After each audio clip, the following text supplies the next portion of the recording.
आज की कहानी 2020 की है, यानी जब पूरा देश लॉकडाउन में था। पूरा देश में सन्नाटा था और एक कोहराम मचा हुआ था कोविड-19 का, यानी कोरोना का। चारों तरफ ऑक्सीजन से लेकर हर चीज की मारामारी मची हुई थी, राशन से लेकर वैक्सीन तक की। उस समय लोग अपने घरों में बंद थे, जगह जगह लॉकडाउन लगा हुआ था। उसी समय ऑनलाइन एक दोस्ती होती है और दोस्ती प्यार में बदल जाती है। और इस प्यार का किस तरह अंत होता है, जब आप लोग इस कहानी को सुनोगे तो आपके रोंगटे खड़े हो जाएंगे। एक परिवार पूरा खत्म हो जाता है इस प्यार में। 3 साल तक ये प्रेम कहानी चलती है और काफी खौफनाक तरीके से इसका अंत होता है एक ट्रिपल मर्डर के साथ। नमस्कार दोस्तों, मेरा नाम है ब्रिजेश यादव, फिर हाजिर हूं एक नई कहानी को लेकर। आज की कहानी आज से 2-3 साल पुरानी तो है, लेकिन मामला काफी संवेदनशील और एक गंभीर और एक बड़ी वारदात है, जिसे आप लोगों को जानना चाहिए। और इस कहानी को सुनने के बाद आप लोगों को बहुत कुछ जानना और समझने को मिलेगा। कहानी की शुरुआत असम से होती है। असम जो वेस्ट बंगाल है, पश्चिम बंगाल, उसका सटा हुआ एक राज्य है असम। असम के सीएम है जो हिमंत बिस्वा शर्मा, काफी चर्चाओं में रहते होंगे, इसकी वजह से असम का नाम आप लोगों को अक्सर सुनने में मिलता होगा। उसी असम में, यानी उस असम राज्य में एक जिला है गोलाघाट। गोलाघाट जिला ज्यादा डेवलपेड तो नहीं है, लेकिन ज्यादातर ग्रामीण इलाके यानी ग्रामीण क्षेत्र इस जिले में है, यानी ज्यादातर गांव एरिया एग्रीकल्चर होता है यहाँ पर। लिहाजा अब कहानी पर आते हैं। इसी जिले में, इसी गोलाघाट जिले के अंदर लॉकडाउन लगा दिया जाता है।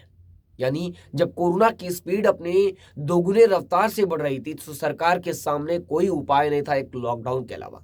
तो सरकार, पूरे देश के साथ साथ असम सरकार ने भी पूरे राज्य में यानी असम में लॉकडाउन लगा दिया और लोग अपने घरों में बैठ गए। यानी जो भी काम धंधे थे वो ठप पड़ गए और लोग अपने घरों में रहे अपनी जान को बचाने के लिए, क्योंकि कोरोना से बचने का कोई दूसरा उपाय तो था नहीं, क्योंकि वैक्सीन आई नहीं थी। अब लोग अपने घरों में थे।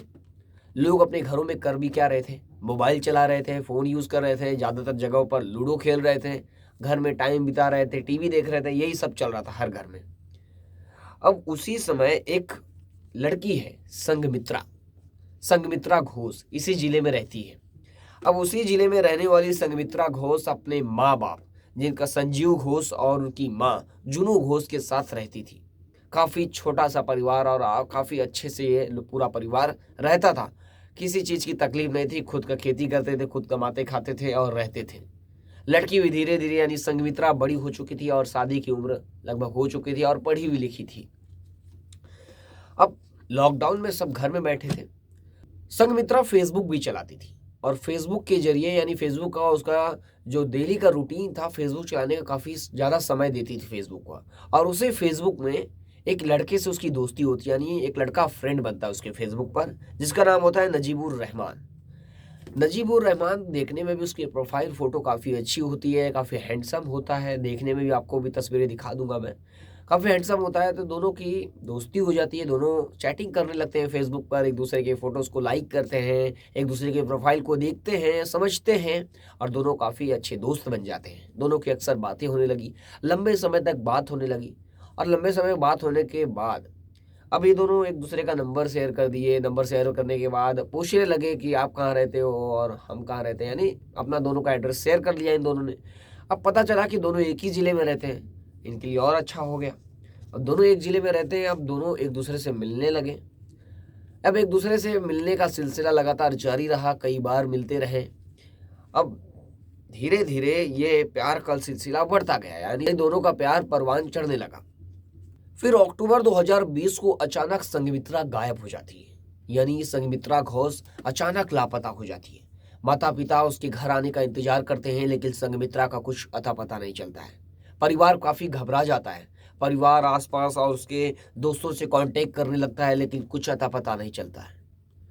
लेकिन आखिरकार कुछ घंटों बाद, कुछ देर बाद, माता पिता जाते हैं पुलिस स्टेशन में, कंप्लेन यानी मिसिंग कंप्लेन दर्ज करा देते हैं अपनी जवान बेटी संघमित्रा का। क्योंकि एक यंग लड़की गायब हुई है और परिवार वालों को काफ़ी टेंशन था, तो तुरंत जाकर नज़दीकी पुलिस स्टेशन है जो गोलाघाट में, वहाँ पर कंप्लेन दर्ज करा देते हैं कि हमारी लड़की गायब हो गई है। फिर कुछ समय बाद लड़की का फ़ोन आता है और वो बताती है कि मैं किसी लड़की के साथ भाग गई हूँ, और पता चलता है कोलकाता में है वो। अब माता पिता तुरंत पुलिस स्टेशन पहुंचते हैं और पुलिस को इन्फॉर्म करते हैं और पुलिस को किसी भी तरह अपनी बेटी को वापस लाने के लिए कहते हैं। फिर पुलिस भी ट्रेस करती है और कुछ दिनों बाद पुलिस उसे कोलकाता से वापस लेकर असम में उसके माता पिता को सौंप देती है। माता पिता लगभग 5 महीने के बाद ये वापस घर लौटी, यानी 5 महीने बाद संघमित्रा को कोलकाता से लाकर परिवार वालों को सौंप दी। अब घर जब ये आई तो इसका रहन सहन काफ़ी बदल चुका था, क्योंकि जो इसकी पर्सनैलिटी थी वो भी काफ़ी चेंज हो चुकी थी। तब जब परिवार वाले गौर करते हैं और कुछ पूछताछ करते हैं कि तुम्हारे साथ हुआ क्या है, तब पता चलता है कि संघमित्रा शादी कर चुकी है, कोर्ट मैरिज कर चुकी है। अब उसके पास एक सर्टिफिकेट भी है कोर्ट मैरिज का। अब परिवार वालों को पता चलता है कि शादी हो गई है। अब शादी के बाद परिवार वाले काफ़ी टेंशन होते हैं कि भागकर शादी भी कर ली है, क्योंकि ये आसपास मोहल्ले में भी नाम काफ़ी ख़राब हो रहा था घर वालों का। तो घर वाले काफ़ी दुखी रहते थे, काफ़ी परेशान रहते थे। फिर धीरे धीरे साल 2020 बीत जाता है और फिर 20 के बाद 21 भी बीत जाता है, यानी संघमित्रा अपने माता पिता के साथ ही रहती थी। लेकिन अचानक चोरी की घटना होती है, यानी संघमित्रा के घर चोरी की घटना होती है और माता पिता को शक होता है कहीं ना कहीं चोरी की घटना को संघमित्रा ने अंजाम दिया है। फिर माता पिता जाकर तुरंत संघमित्रा यानी अपनी खुद की बेटी पर चोरी का इल्जाम लगाते हैं और मामला दर्ज करवाते हैं और पुलिस तुरंत संघमित्रा को गिरफ्तार कर लेती है और सबूत भी मिलते हैं। तो 37 दिन पुलिस की हिरासत में रहती है संघमित्रा। 37 दिन बाद फिर छूटती है और फिर अपने माँ बाप के साथ वापस रहने लगती है। अब धीरे धीरे 20 बीत गया, 21 बीत गया और 22 का भी आखिरी महीना चलने लगा है, यानी अक्टूबर नवंबर चलने लगा। नवंबर का महीना बीता, अक्टूबर आ गया 2022, लगभग 2 साल बाद। अब अचानक फिर ये गायब हो जाती है, यानी संघमित्रा वापस लापता हो जाती है। माता पिता अब तो समझ चुके थे कि कहीं फिर वापस भाग गई है। अब माता पिता उस लड़के से कांटेक्ट करते हैं, नजीबुर रहमान से, क्योंकि यही उससे शादी की थी। तब पता चलता है कि ये लोग चेन्नई भाग गए, इस बार कोलकाता नहीं चेन्नई भागे हैं। अब पुलिस फिर मामला दर्ज कराती है, माता पिता जाकर मामला दर्ज कराते हैं। अब ये जब वापस लौटते हैं लगभग 5-6 महीने बाद वापस घर लौटते हैं तो संघमित्रा प्रेग्नेंट थी तो कुछ हफ्तों अपने घर रहती है और घर रहने के बाद वो फिर नजीबुर रहमान के घर चली जाती है। नजीबुर रहमान के घर जाने के बाद वहाँ पर अपने बच्चे को जन्म देती है। बच्चे को जन्म देने के बाद धीरे धीरे क्या होता है कि बच्चा जब हो जाता है तो दोनों के बीच, यानी जो है नजीबुर रहमान और संघमित्रा, दोनों के बीच विवाद बढ़ने लगता है, दोनों के बीच झगड़े होने लगते हैं। और जो संघमित्रा है ये आरोप लगाती है कि नजीबुर उसे प्रताड़ित करता है और वो अपने बच्चे को लेकर, जो उसके 2-3 महीने का बच्चा होता है, वो उसे लेकर अपने माता पिता के घर चली जाती है, माता पिता के घर वापस रहने लगती है। लेकिन संघमित्रा के माता पिता काफ़ी अच्छे थे कि उसे बार बार स्वीकार भी करते थे, क्योंकि वो अपनी बेटी से काफ़ी प्यार करते थे, लेकिन बेटी उन्हें नहीं समझ पाती। फिर अपने 2 महीने के मासूम बच्चे के साथ संघमित्रा अपने माता पिता के घर रहती है। अब रहमान, जो नजीबुर रहमान है, वो अपने बच्चे को लेने और अपनी बीवी संघमित्रा को लेने आता है कि हमारे घर चलो, लेकिन ये लोग जाने को तैयार नहीं थे। और ये जो नजीबुर रहमान है वो जाकर झगड़ा करता है कि मेरे बेटे को दे दो और तुम मेरे घर चलो, लेकिन ये दोनों मानते नहीं थे और दोनों के घर के, यानी नजीबुर रहमान और संघमित्रा के परिवार के बीच काफ़ी विवाद, काफ़ी झगड़ा होता है, काफ़ी बड़ा झगड़ा होता है दोनों के बीच चला।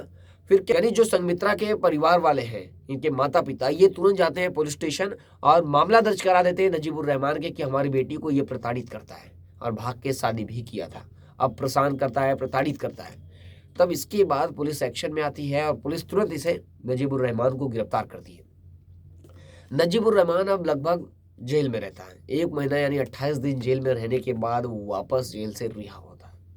रिहा होने के बाद फिर समझाने की कोशिश करता है, लेकिन फिर वही विवाद, फिर वही झगड़ा चालू होता है और संघमित्रा अपने बच्चे के साथ वापस आने को तैयार नहीं थी नजीबुर रहमान के साथ। अब क्या होता है कि दोनों परिवार के बीच विवाद लगातार बढ़ रहा था। जेल जाने के बाद भी नजीबुर रहमान नहीं मान रहा था। तब नजीबुर रहमान अचानक गुस्सा हो जाता है, यानी जब झगड़ा होता है तो काफ़ी, एक बार झगड़ा जब होता है तो काफ़ी गुस्से में होता है, विवाद बढ़ जाता है। फिर नजीबुर रहमान किसी तरह अपने बच्चे को वापस ले जाता है, यानी अपने घर ले चला जाता है, क्योंकि बच्चा अब लगभग 6-7 महीने का हो चुका था। तो ये अपने छोटे से मासूम बेटे को अपने साथ लेके चल जाता है और संघमित्रा को छोड़ देता है उसके माता पिता के पास। अब फिर संघमित्रा और इसके परिवार के बीच, यानी नजीबुर रहमान को के बीच बच्चे को लेकर भी और संघमित्रा को लेकर भी विवाद और झगड़ा बढ़ रहा था। तब क्या करता है ये नजीबुर रहमान, गुस्से में आकर अपने बच्चे को गोद में लेकर तीनों का मर्डर कर देता है, यानी अपनी खुद की पत्नी संघमित्रा का, यानी उस मासूम बच्चे की माँ का भी कत्ल कर देता है, और उस संघमित्रा के जो माँ बाप हैं, यानी उसके सास ससुर, उसका भी कत्ल कर देता है। गुस्से में आकर तीनों का मर्डर करके खून से लथपथ बॉडी को छोड़कर अपने मासूम बच्चे के साथ वहां से भाग जाता है। अब भागने के बाद वो पुलिस उसे खोजने लगती है, क्योंकि ट्रिपल मर्डर का मामला था और मामला काफी संवेदनशील था और पूरे इलाके में सनसनी फैल जाती है। पूरा गोलाघाट इलाका चर्चाओं का विषय बन जाता है उस जिले में ये खबर कि ट्रिपल मर्डर हुआ है, और काफी हैरान कर देने वाली दिन दहाड़े ये मर्डर हुआ था। अब मर्डर किसने किया किसी ने देखा भी नहीं था। अब पुलिस इस केस में इन्वेस्टिगेशन शुरू करती है। पुलिस अब इस केस में इन्वेस्टिगेशन शुरू करती है तो पुलिस के सामने कोई सबूत भी नहीं थे कि इस केस में इन्वेस्टिगेशन क्या करे, क्योंकि ग्रामीण इलाका था। अब पुलिस तो इन्वेस्टिगेशन अपनी जारी रखती है, लेकिन अचानक पुलिस स्टेशन में एक आदमी पहुंचता है अपने गोद में एक बच्चा लेकर, और वहां पर सरेंडर करता है और अरेस्ट हो जाता है। अरेस्ट होने के बाद अब पुलिस इस केस में आगे की जांच कर रही है।